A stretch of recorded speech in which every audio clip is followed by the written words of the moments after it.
நெத்தியில் இருக்கக்கூடிய திருநூரை அழித்துவிட்டு புகைப்படம் எடுத்து அந்த அம்மாவை அனுப்பி வைக்கிறாங்க. இவர்கள் ஓட்டு பிச்சை எடுக்க நம்மிடம் 2026 தேர்தலில் வருவாங்க. ஆனா இந்தியால ஆபரேஷன் சிந்தூர் நடத்தப்பட்டால் சில மனிதர்களுக்கு பிரச்சனை. முதல் வீடு திருப்பரங்குன்றத்துக்கே நீ பிரச்சனை ஏற்படுத்தினா ஒரு வீடாக சென்று சூரசம்ஹாரம் செய்துவிட்டு மறுபடியும் அமைதியாக திருத்தணிக்கு போயிரும் அப்படிங்கிற மாதிரி தாங்க ஐயா அந்த மாநாடு. யாருக்கோ பிரச்சனை, எனக்கு இல்ல, அந்த பிரச்சனை நமக்கு வரும். எங்கேயோ கோயில் அடிக்கிறாங்க, எனக்கு பிரச்சனை இல்ல, நமக்கு வரும். யாரோ திருச்செந்தூர்ல கியூல போய் நிக்கிறவங்க மயங்கி விழுந்து சாகுறாங்க, பிரச்சனை நமக்கு வரும். எங்கேயோ கட்டணம் வசூல் பண்றாங்க, நமக்கு அது வரும். ஆறுபடையில் இருக்கக்கூடிய முருகபெருமானையும் இங்க வந்து அமைதியாக இந்து முன்னணியினுடைய வாலண்டியர்ஸ் மட்டுமே நின்று, ஒரு காவல்துறை அதிகாரி இல்லை, அமைதியாக தரிசிச்சுட்டு போறாங்க. ஆனா ஆறுபடையில் இருக்கக்கூடிய ஏதாவது ஒரு கோயிலுக்கு 50 ரூபாய் 100 ரூபாய் 500 ரூபாய் கொடுக்காம நீங்க சாமி இந்த மாதிரி பார்க்க முடியுமா? கேட்டு பாருங்க. இது நம்முடைய வாழ்வியல் முறையில் இருக்கக்கூடிய பிரச்சனையை நாம் தட்டி கேட்கின்றோம். எதற்கு தமிழகத்தில் 2 சட்டங்கள் இருக்கிறது. இந்துவுக்கு ஒரு சட்டம், இந்து மதத்தை சாராதவர்களுக்கு இன்னொரு சட்டம். எதற்கு என்பதை கேட்பதற்காக மதுரை மண்ணில் என்று கொண்டிருக்கின்றோம். அன்பு சொந்தங்களே,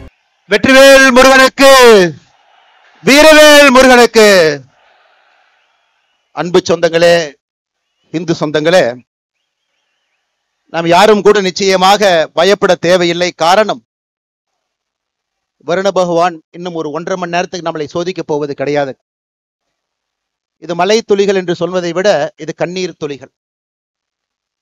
மேலே இருந்து பார்த்து கொண்டிருக்கக்கூடிய நம்முடைய மூத்த தலைவர்கள், தானலிங்க நாடார் ஐயாவுடைய கண்ணீர் துளி, வீரத்துறவி ராமகோபாலன் ஐயாவுடைய கண்ணீர் துளி, இதே மண்ணில தன்னுடைய சித்தாந்தத்திற்காக மதத்திற்காக வெட்டி சாய்க்கப்பட்ட ராஜகோபால் ஐயாவுடைய கண்ணீர் துளி, நான் சார்ந்திருக்கக்கூடிய பாரதிய ஜனதா கட்சியினுடைய மூத்த தலைவர்கள் ஆடிட்டர் ரமேஷ் அவர்கள், எத்தனையோ மனிதர்கள் வெட்டி சாய்க்கப்பட்டிருக்கின்றார்கள், அவர்களுடைய கண்ணீர் துளி, அருமை சகோதரர் சசிகுமார் அவர்கள் உள்ளிட்ட இந்த இயக்கத்திற்கு கடைக்கோடி தொண்டர்களாக ஒரு சித்தாந்தத்தை தாங்கி பிடித்து அந்நிய சக்திகளால் வெட்டி யாரெல்லாம் படுகொலை செய்யப்பட்டார்களோ எல்லோருடைய கண்ணீர் துளியை நாம் பார்த்து கொண்டிருக்கின்றோம்.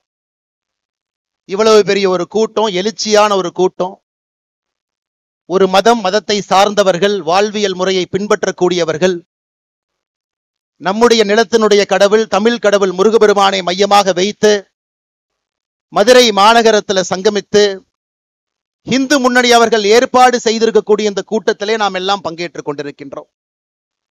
இது ஒரு சாதாரணமான ஒரு கூட்டம் இல்லைங்க. ஒரு இனம் தன்னுடைய குரலை உரக்க சொல்லிக் கொண்டிருக்கிறது, தன்னுடைய உரிமையை நிலைநாட்ட வேண்டும் என்று விரும்புகிறது, தன்னுடைய வாழ்வியல் முறையை யாரும் தொந்தரவு செய்யக்கூடாது என்று ஏங்கிக் கொண்டிருக்கிறது. அப்படிப்பட்ட இந்து சமுதாயத்தினுடைய இனத்தினுடைய சொந்தங்கள் எல்லோரும் இங்கே வந்திருக்கின்றீர்கள். பெரியவர்கள், தாய்மார்கள், சாது சன்னியாசிகள், எல்லா மடத்தினுடைய பாரம்பரியம் மிக்க மடத்தினுடைய மடத்தை தாங்கி பிடிக்கக்கூடிய ஆன்மீகவாதிகள் ஐயா எல்லாரும் மேடையில் இருக்கிறாங்க. RSS பேர் இயக்கத்தினுடைய மூத்த முன்னோடிகள் மேடையின் மீது இருக்கின்றார்கள். இந்து முன்னணியினுடைய தலைவர் அண்ணன் காடேஸ்வர சுப்பிரமணியம் அவர்கள் இருக்கின்றார்கள்.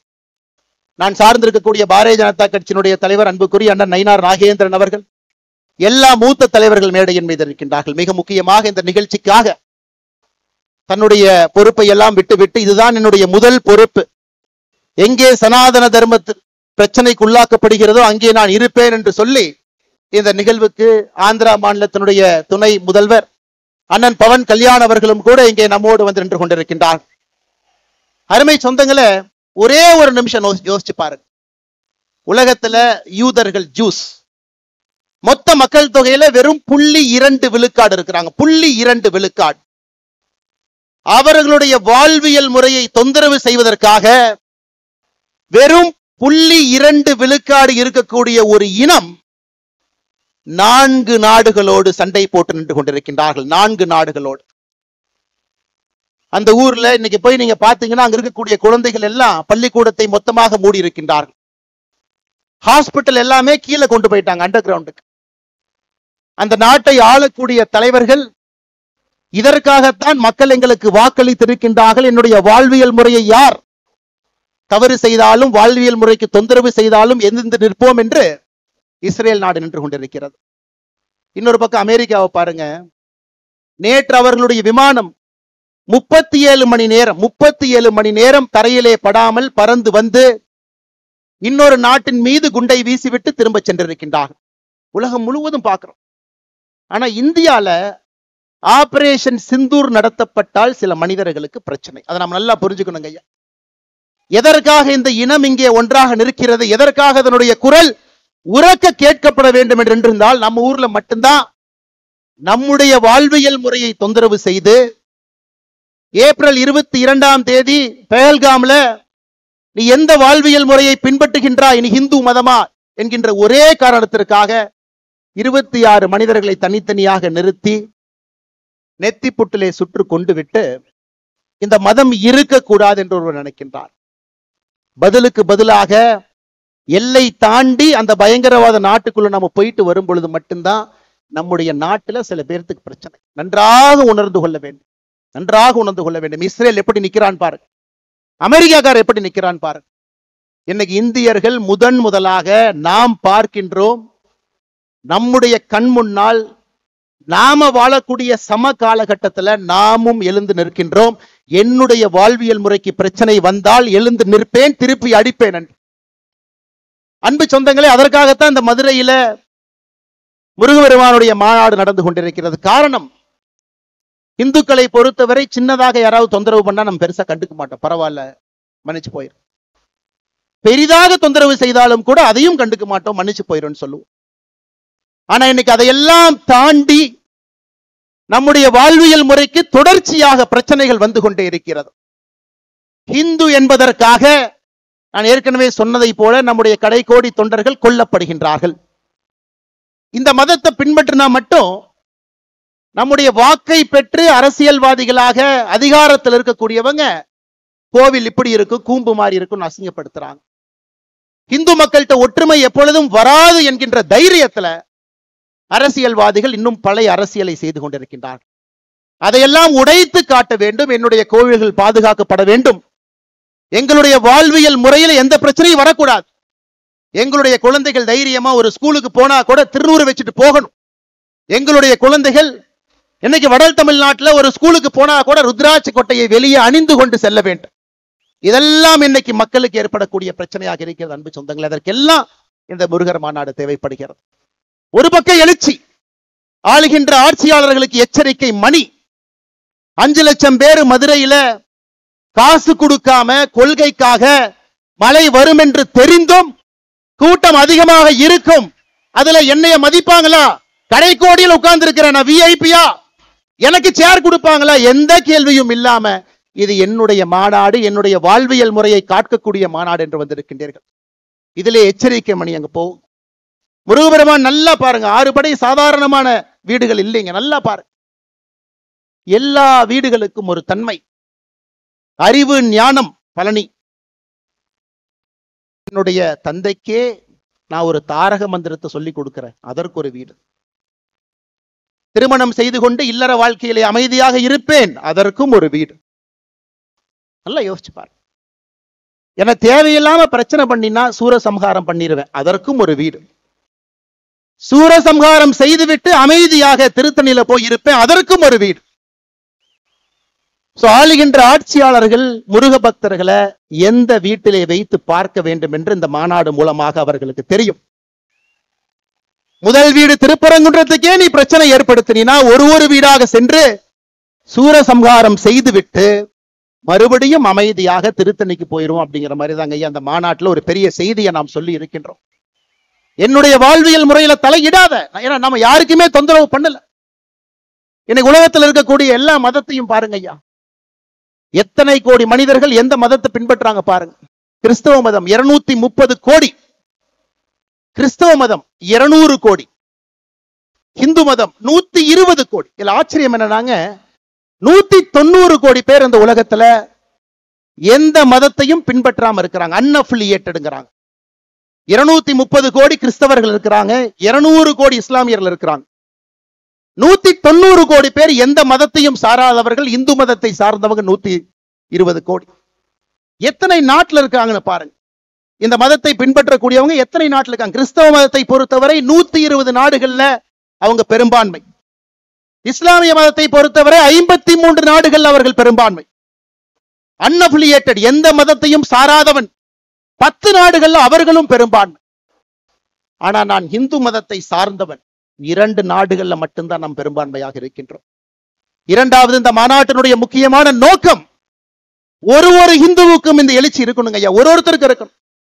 முன்னோர்கள் எப்படி இந்த வாழ்வியல் முறையை கட்டி காத்து பத்திரமாக நம்மகிட்ட கொடுத்துட்டு போனாங்களோ, அதே மாதிரி பத்திரமாக பாதுகாத்து நம்முடைய சந்ததியருக்கு நம்ம கொடுக்கிறோமா அப்படிங்கிற கேள்வியை எழுப்புவதற்கும் இங்கே முருகர் மாநாடு மதுரையில் நடந்து கொண்டிருக்கிறது. அன்பு சொந்தங்களே, யாருக்கோ பிரச்சனை, எனக்கு இல்ல, அந்த பிரச்சனை நமக்கு வரும்.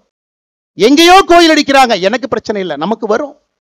யாரோ திருச்செந்தூர்ல கியூல போய் நிக்கிறவங்க மயங்கி விழுந்து சாகுறாங்க, பிரச்சனை நமக்கு வரும். எங்கேயோ கட்டணம் வசூல் பண்றாங்க, நமக்கு அது வரும். 6 படை வீடுகள், 5 லட்சம் பேர் கடந்த 4-5 நாட்கள்ல. நேத்து மட்டுமே 1.25 லட்சம் பேருங்க. 6 படையில் இருக்கக்கூடிய முருகபெருமானையும் இங்க வந்து அமைதியாக இந்து முன்னணியினுடைய வாலண்டியர்ஸ் மட்டுமே நின்று, ஒரு காவல்துறை அதிகாரி இல்லைங்க, அமைதியாக தரிசிச்சுட்டு போறாங்க. ஆனா 6 படையில் இருக்கக்கூடிய ஏதாவது ஒரு கோயிலுக்கு 50 ரூபாய், 100 ரூபாய், 500 ரூபாய் கொடுக்காம நீங்க சாமி இந்த மாதிரி பார்க்க முடியுமா? கேட்டு பாருங்க. இது நம்முடைய வாழ்வியல் முறையில் இருக்கக்கூடிய பிரச்சனையை நாம் தட்டி கேட்கின்றோம். எதற்கு தமிழகத்தில் 2 சட்டங்கள் இருக்கிறது, இந்துவுக்கு ஒரு சட்டம், இந்து மதத்தை சாராதவர்களுக்கு இன்னொரு சட்டம், எதற்கு என்பதை கேட்பதற்காக மதுரை மண்ணில் என்று கொண்டிருக்கின்றோம். அன்பு சொந்தங்களே, ஏதோ இந்த மாநாடு எலெக்ஷனுக்காக, இந்து முன்னணியினுடைய பெரியவர்கள் அவர்களுக்கும் அரசியலுக்கும் சம்பந்தம் இல்லை. எனக்கு தெரியும் 2026 தேர்தலுக்கு இது சம்பந்தம் இல்லை என்றாலும் கூட மக்களுக்கு நிதி வேண்டாம், சாமி வேண்டும் என்பதை முடிவு செய்து விட்டார்கள். மக்கள் முடிவு பண்ணிட்டாங்க, யாரு சாமி யாரு நிதி நீங்க முடிவு பண்ணி.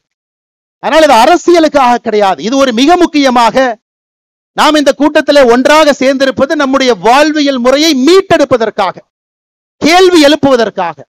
இந்த ஒரு தீர்மானமுமே நம்முடைய வாழ்வியல் முறையை தட்டி எடுப்பதற்காக. அதனால்தான் அருமை சொந்தங்களே, நாம் இன்றிலிருந்து கேள்வி கேட்க ஆரம்பிக்க வேண்டும். ஒரு பிரச்சனை என்றால் தட்டி கேட்கணுங்க ஐயா, நம்ம கண்டிப்பா பேசுறோம். தமிழகத்திலே 44,000 ஆலயங்கள், 44,000, 44,000 தமிழ்நாடு அறநிலைத்துறை கீழ இருக்கு.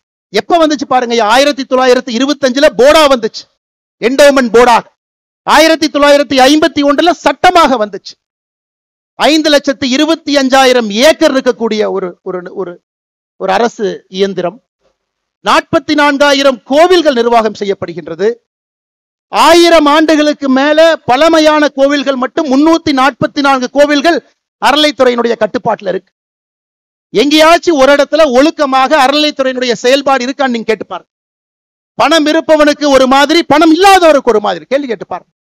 அதையெல்லாம் மாற்ற வேண்டும்.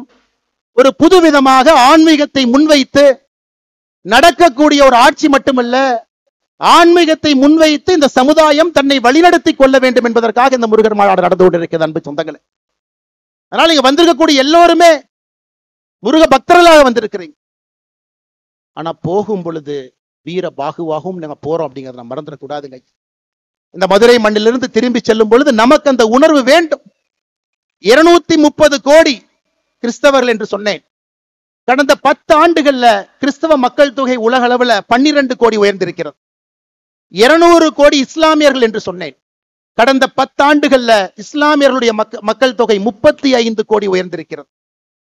2050 முடியும் பொழுது, 55 முடியும் பொழுது இந்த உலகம் இஸ்லாமியர்கள் பெரும்பான்மையாக இருக்கக்கூடிய உலகமாக, இன்னைக்கு இருக்கக்கூடிய இதே நேர்கோட்டு பாதையில போனா இஸ்லாமியர்கள் பெரும்பான்மையாக இருக்கக்கூடிய உலகமாக 2055 மாற இருக்கிறது. இன்னைக்கு கிறிஸ்தவர்ல பாருங்க, ஐரோப்பாவில் இருக்கக்கூடிய மொத்த கிறிஸ்தவர்களை விட வட ஆப்பிரிக்காவில் இருக்கக்கூடிய கிறிஸ்தவர்கள் அதிகம். More number of Christians are in northern part of Africa than in the whole of Europe. அதையெல்லாம் நாம் புரிந்து கொள்ள வேண்டும். நம்முடைய கலாச்சார சின்னங்கள் எங்கேயும் யாரும் அழிக்க கூடாது. ஒருவர் கூட மதம் மாறக்கூடாது. மதம் மாறினவங்களை திரும்பி கொண்டு வர வேண்டும்.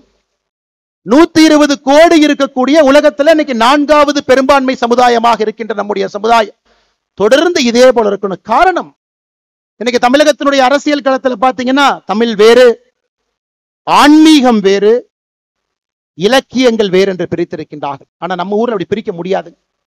எந்த மொழிக்கும் இல்லாத ஒரு பெருமை நமக்கு மட்டும்தான் இருக்கு. தமிழும் ஆன்மீகமும் இலக்கியமும் ஒன்றாக இருக்கக்கூடிய ஒரே கலவையாக இந்த வாழ்வியல் முறை இருக்கு. இன்னைக்கு கந்தர் சஷ்டி கவசம் நம்ம பாடுறோங்க, 20 நிமிஷம் நம்ம பாட போறோம். இது முருகனுக்காக பாடக்கூடிய ஒரு பாட்டா? கேள்வி நம்பர் 1. இல்ல இது ஒரு மந்திர நூலா? இந்த நூலுக்குள்ள ஒரு மந்திரம் இருக்கு, சில பேர் அதையும் சொல்றாங்க.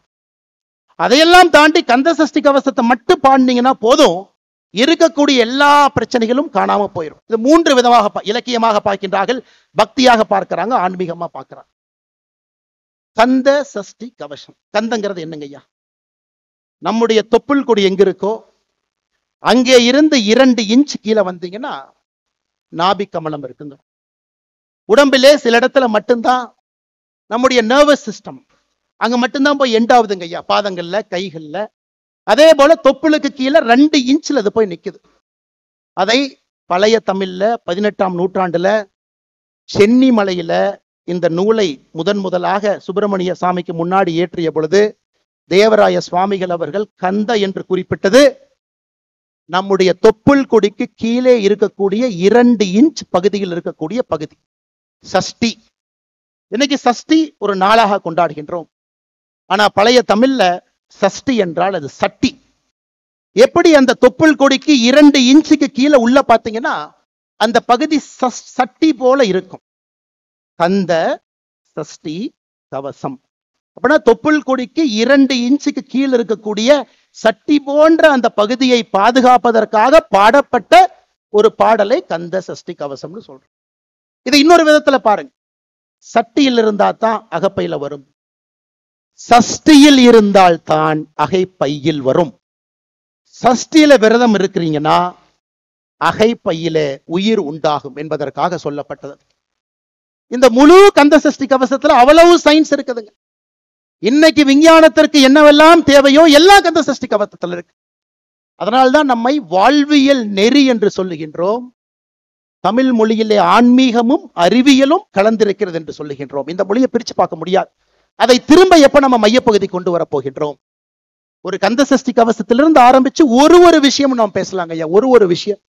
அன்பு சொந்தங்களே, இன்று நாம் பாடக்கூடிய கந்த சஷ்டி கவசத்தை முழுமையாக நாம் பாடுவோம். சஷ்டி ஒரு நாள்லையும் முருகன் கோவில்ல வரும்பொழுதெல்லாம் கந்த சஷ்டி கவசத்தை பாடுவோம். அதையெல்லாம் தாண்டி இங்க இருக்கக்கூடிய மனிதர்களுக்கு பெரிய வேலை இருக்குதுங்க. வட இந்தியாவுக்கு போனீங்கன்னா மகா புராணங்கள் என்று சொல்லுவார்கள்.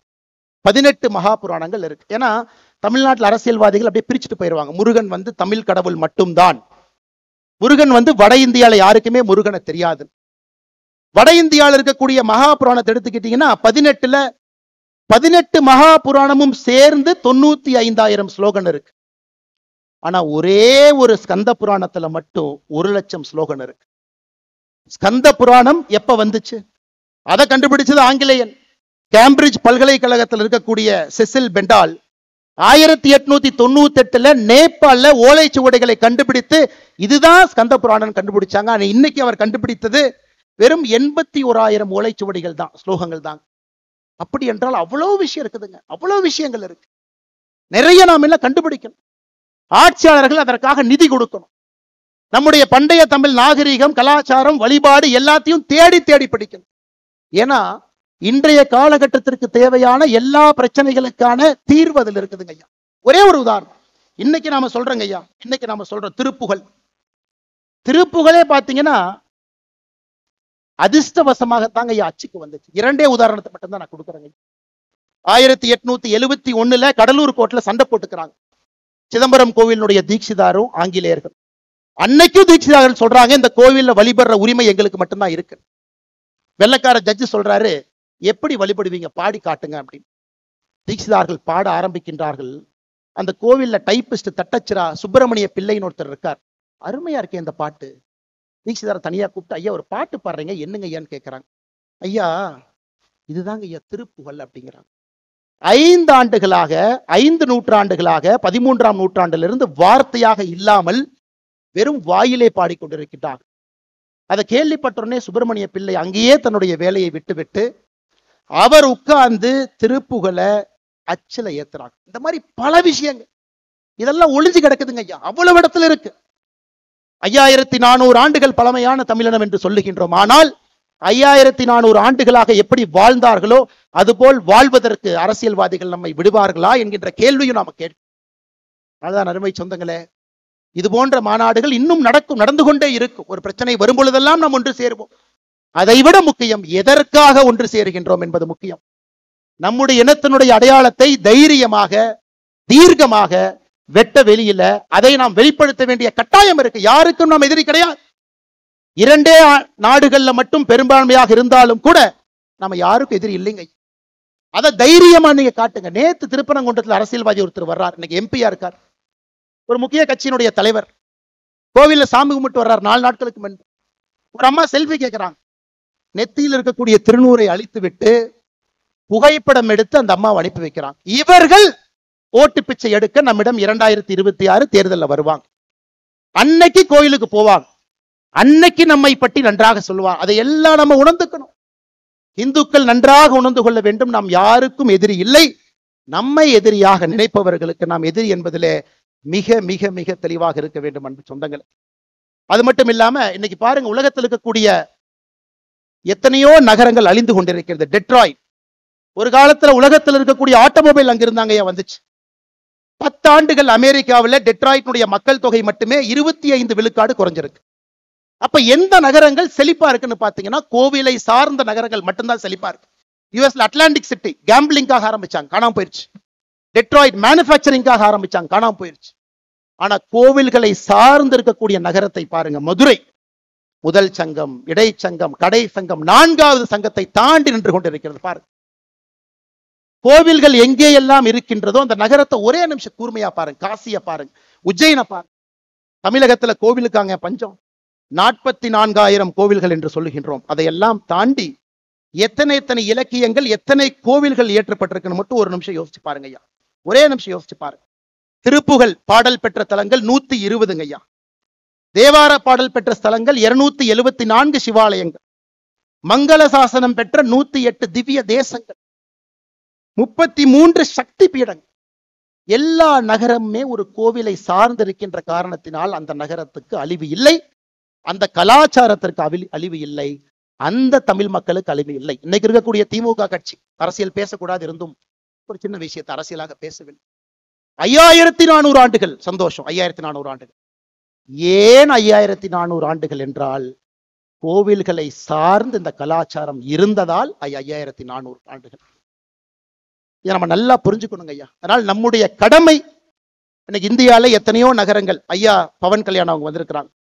சமீபத்தில் திருப்பதி கோவிலினுடைய சொத்தை எஸ்டிமேட் பண்றாங்க. The total asset of Tirupati temple.